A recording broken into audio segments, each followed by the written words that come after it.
Assalamualaikum warahmatullahi wabarakatuh. Perkenalkan, nama saya Mayurita dengan NPM 1861201174 dengan jurusan Manajemen Sore mata kuliah Pemasaran Jasa. Hari ini saya akan menjelaskan tentang manajemen kualitas jasa dan customer value. Pengertian kualitas jasa adalah kemampuan perusahaan dalam memberikan pelayanan kepada pelanggan, keberhasilan perusahaan yang memberikan pelayanan yang bermutu kepada para pelanggannya, pencapaian pangsa pasar yang tinggi, serta peningkatan profit.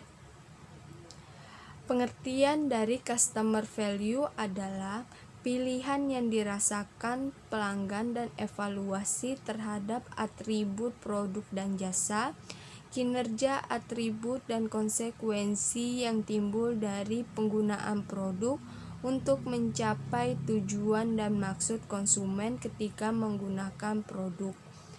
Pengertian pelanggan adalah konsumen yang berupa pembeli ataupun penggunaan jasa yang melakukan kegiatan pembelian ataupun penggunaan jasa secara berulang-ulang dikarenakan kepuasan yang diterimanya dari penjual ataupun penyedia jasa. Selanjutnya, karakteristik jasa. Menurut Kotler dalam Sangiji dan Sophia tahun 2013 halaman 94 yang mengemukakan bahwa jasa memiliki karakteristik yang membedakannya dengan barang, yaitu 1.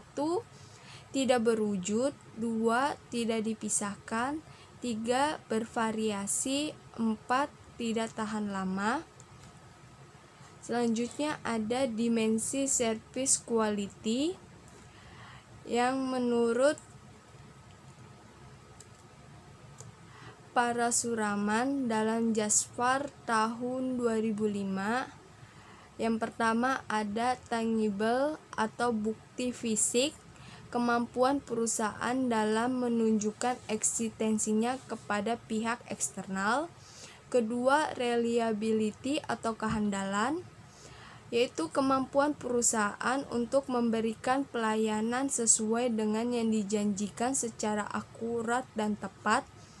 Ketiga, ketanggapan adalah kemampuan perusahaan untuk membantu dan memberikan pelayanan secara cepat dan tepat kepada pelanggan dengan menyampaikan informasi yang jelas. Keempat, jaminan dan kepastian, yaitu pengetahuan, keramahan, dan kemampuan para pegawai perusahaan untuk menumbuhkan rasa percaya para pelanggan kepada perusahaan. Dan terakhir, empati adalah memberikan perhatian yang tulus yang bersifat individual atau pribadi yang diberikan kepada para pelanggan dengan berupaya memahami keinginan konsumen. Selanjutnya, pengukuran kepuasan konsumen. Menurut Kotler dalam Sangiji dan Sophia tahun 2013 halaman 181, yaitu kepuasan konsumen adalah perasaan senang ataupun kecewa yang muncul setelah membandingkan persepsi atau kesan dengan kinerja suatu produk dan harapan-harapannya. Kedua, menurut Nasution dalam Majid tahun 2011 halaman 50, yaitu mendefinisikan kepuasan pelanggan adalah suatu keadaan di mana kebutuhan, keinginan, dan harapan pelanggan dapat terpenuhi produk yang dikonsumsinya. Selanjutnya ada faktor utama dalam menentukan tingkat kepuasan konsumen, yaitu ada 5. Faktor dari kualitas produk, yaitu perlu diperhatikan bahwa pelanggan merasa puas jika hasil evaluasi mereka menunjukkan bahwa produk yang mereka gunakan adalah berkualitas. Kedua, faktor kualitas pelayanan, yaitu untuk industri jasa, pelanggan akan merasa puas jika mereka mendapatkan pelayanan yang baik atau sesuai yang diharapkan.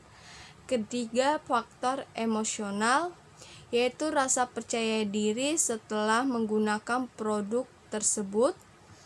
Keempat, ada faktor harga. Perusahaan di samping memperhatikan kualitas jasa atau produk, juga harus memperhatikan harga yang relatif murah yang mana akan memberikan nilai yang lebih tinggi kepada pelanggannya. Dan terakhir, ada faktor biaya. Perusahaan perlu memperhatikan bahwa pelanggan tidak perlu mengeluarkan biaya tambahan atau tidak perlu membuang waktu untuk mendapatkan suatu produk atau jasa dan cenderung puas terhadap produk atau jasa tersebut. Selanjutnya, menurut Kotler, dalam Prasetyo ada 4 metode untuk mengukur kepuasan konsumen, yaitu 1. Sistem keluhan dan saran. Kedua, survei kepuasan pelanggan. Ketiga, ghost shopping. Keempat, lost customer analysis. Dan menurut Cipto dalam Prasetyo tahun 2009 halaman 35, adanya kepuasan konsumen dapat memberikan manfaat, yaitu 1. Memberikan dasar yang baik bagi pelanggan ulang. Kedua, reputasi perusahaan menjadi baik di mata pelanggan atau konsumen. Ketiga, mendapat dorongan kepuasan sehingga terciptanya loyalitas pelanggan. Keempat, laba yang diperoleh dapat meningkat dan sebagainya. Baik, terima kasih. Sekian presentasi saya untuk menjelaskan manajemen kualitas jasa dan customer value. Assalamualaikum warahmatullahi wabarakatuh.